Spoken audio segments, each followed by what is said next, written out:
Don Gizmo Makai. We're going to talk about how to assemble it and get this reflector centered perfectly for your emitters. I've got a second one here fully disassembled. The way you disassemble it is like this.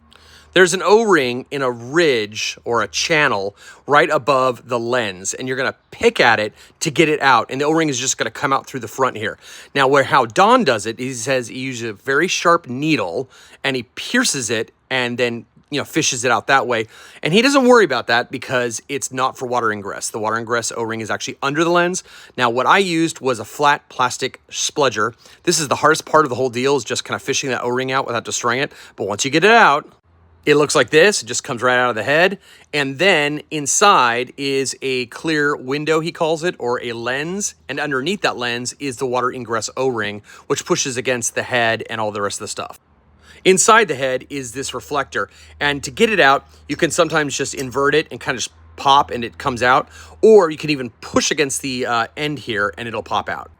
Now, this reflector just sits in the head, and it has these two O-rings for friction, and it has to be pushed all the way down to achieve great focus. And sometimes it's a little too high, so I'm showing how to reassemble it and get that in the right spot.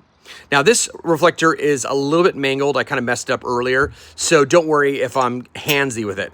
Now, I'm going to put it in here, and I'm just going to there we go. So you can see it's kind of set in the head here. But the problem is, and let me just hold this and flip it over. Here, there we go. See, it's already lower. And even with me holding it, it is not actually low enough. There's a substantial gap between where the bottom of the reflector is and where the engine back here would sit. So here's the trick. You take a tongue depressor or popsicle stick like this, and you cut it at the proper length so that when it sets in here, it sits on both edges of the reflector. And you can see that it can't really fall in. And then once you got it here, you just literally push hard. And you could see when I pushed just then, it went in much harder. And by pushing on both sides, it's actually good on all axes.